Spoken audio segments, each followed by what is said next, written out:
Bismillahirrahmanirrahim. Assalamu alaikum 10th class. I hope you all will be fine at homes and taking advantage of these online classes.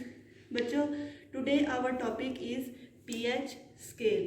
हमारा आज का topic है pH scale.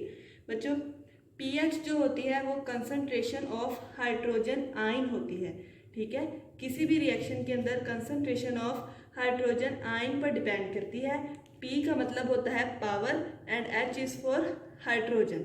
ठीक है, तो hydrogen ion की concentration की बेस पर एक स्केल बनाया गया है, उसको हम pH बोलते हैं.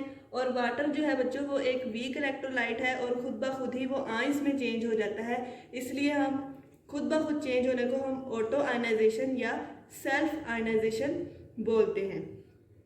ओके, जब हम वाटर की आयनाइजेशन करवाते हैं तो इससे दो तरह के आयंस बनते हैं, H पॉजिटिव और OH नेगेटिव. और आप सबने अच्छे से Kc निकालना सीखा था कि किसी भी रिएक्शन का हम Kc कैसे फाइंड आउट करते हैं. तो हम Kc कैसे निकाल सकते हैं? हम क्या करते हैं, ऊपर रिएक्टेंट की कंसंट्रेशन रखते हैं और नीचे प्रोडक्ट की कंसंट्रेशन रखते हैं. तो हम इस रिएक्शन का अगर Kc लिखना चाहें तो हम कैसे लिखेंगे?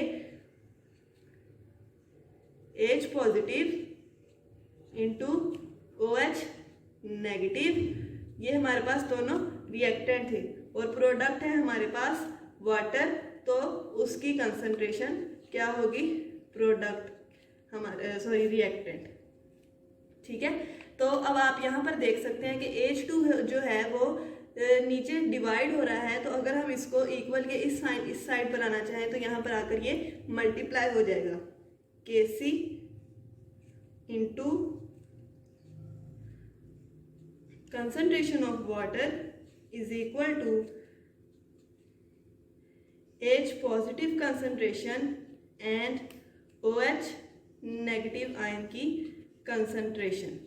ओके, तो आप देख सकते हैं कि H पॉजिटिव और OH नेगेटिव की कंसंट्रेशन किसके बराबर है? Kc into concentration of water. जब Kc वाटर की कंसंट्रेशन के साथ मल्टीप्लाई हो रहा होता है तो हम उसको Kw से रिप्रेजेंट करते हैं, constant for concentration of water. ठीक है, ये किसके बराबर है हमारे पास?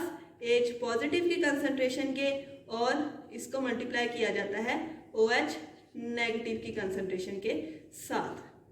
ठीक है, अब जो है Kw की वैल्यू 25 डिग्री सेंटीग्रेड पर फिक्स होती है और वो होती है 1.0 इंटू 10 की पावर -14. ठीक है, 1.0 इंटू 10 की पावर -14 होती है Kw की वैल्यू 25 डिग्री सेंटीग्रेड पर.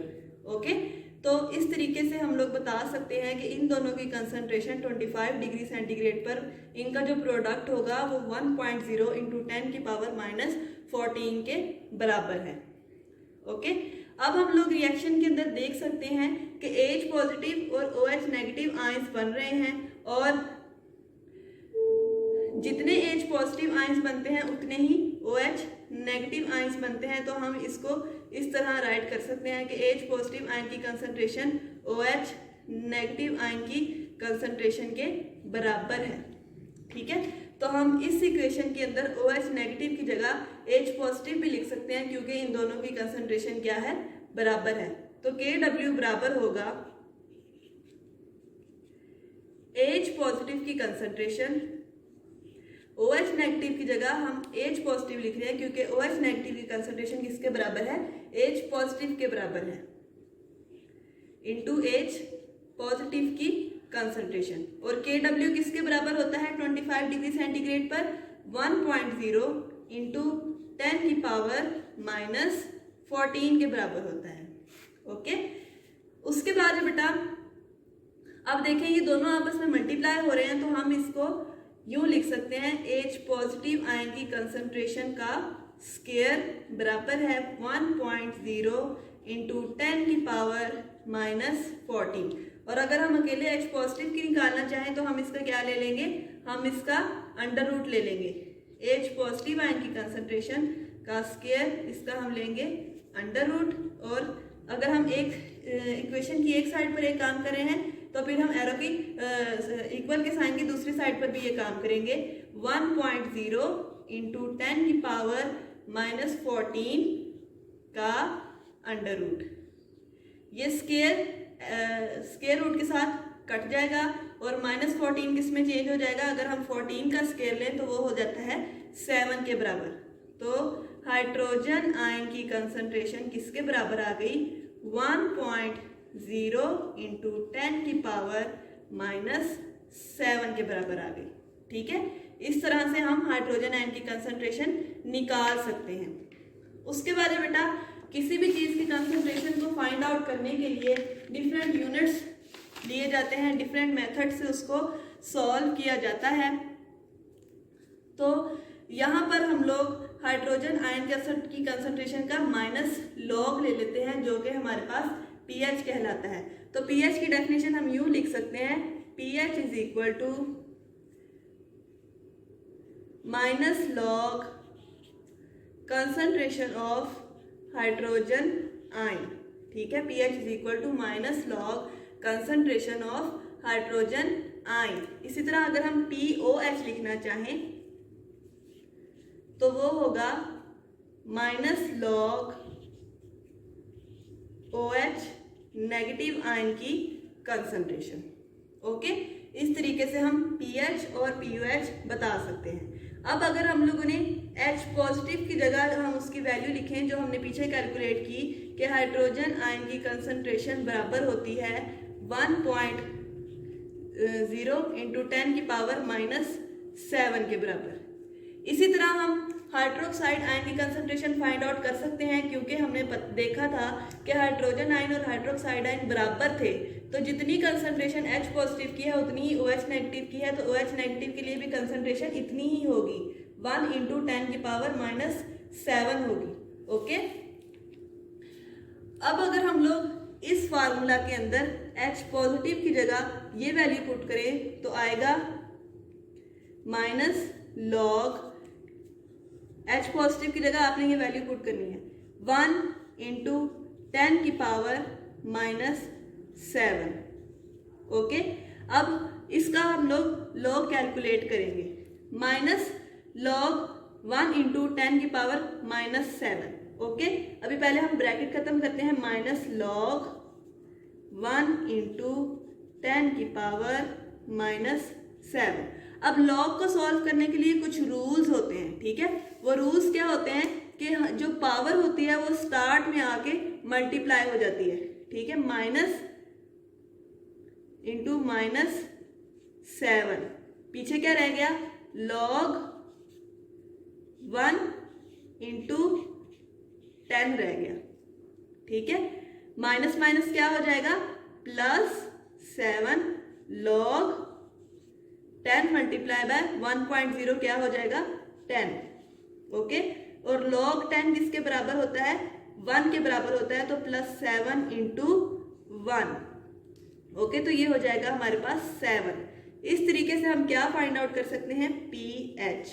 सेम इसी तरह हम इस इक्वेशन के अंदर अगर OH नेगेटिव की वैल्यू पुट करें तो हमारे पास POH भी 7 के बराबर आएगी, क्योंकि इनकी कंसंट्रेशन क्या थी, बराबर थी।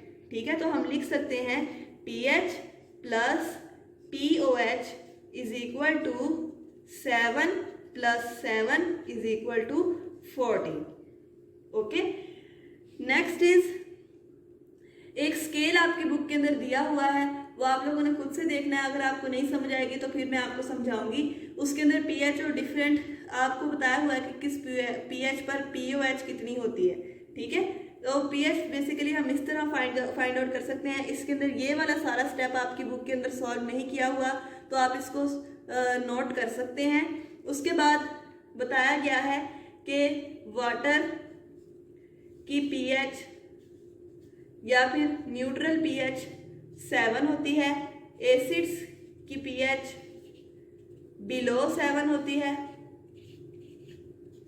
और बेस की पीएच अबव 7 होती है। ठीक है, तो इसके अलावा कुछ एक दो यूजेस बताए हुए हैं, यूजेस भी आप खुद से पढ़ेंगे तो मैं आपको एक्सप्लेन कर दूंगी, या फिर इस लेक्चर के बाद मैं आपको ग्रुप में एक्सप्लेन कर दूंगी। इस तरीके से हम एसिड और बेस की पीएच और पीओएच हम डिस्कस कर सकते हैं। न्यूट्रल पीएच 7 होती है और वाटर इज अ न्यूट्रल, और एसिड्स की पीएच 1 to 6 होती है। तो अगर हम इसको इस तरीके से राइट करें 0 1 2 3 4 5 6 7 8 9 10, इस तरह आपने 14 तक जाना है, क्योंकि आपको पता है कि पीएच और पीओएच का सम 14 तक होता है और पीएच स्केल 0 से लेके 14 तक होता है। ठीक है, तो 0 से लेकर 6 तक जो है वो एसिडिक पीएच होगी, ये न्यूट्रल है, और 8 से लेकर 14 तक बेसिक पीएच होती है। ठीक है, जिस सॉल्यूशन की पीएच 0 होती है उसकी पीओएच 14 होती है, और पीओएच का स्केल इससे उलट चलता है, और जहां पर पीएच 14 होगी वहां पर पीओएच 0 होती है। ठीक है, ऐसे हम पीएच और पीओएच को एक्सप्लेन कर सकते हैं। उम्मीद है आपको समझ आई होगी। अल्लाह ताला आपको अपने हिफ्ज़-ओ-ईमान में रखे। अल्लाह हाफिज़।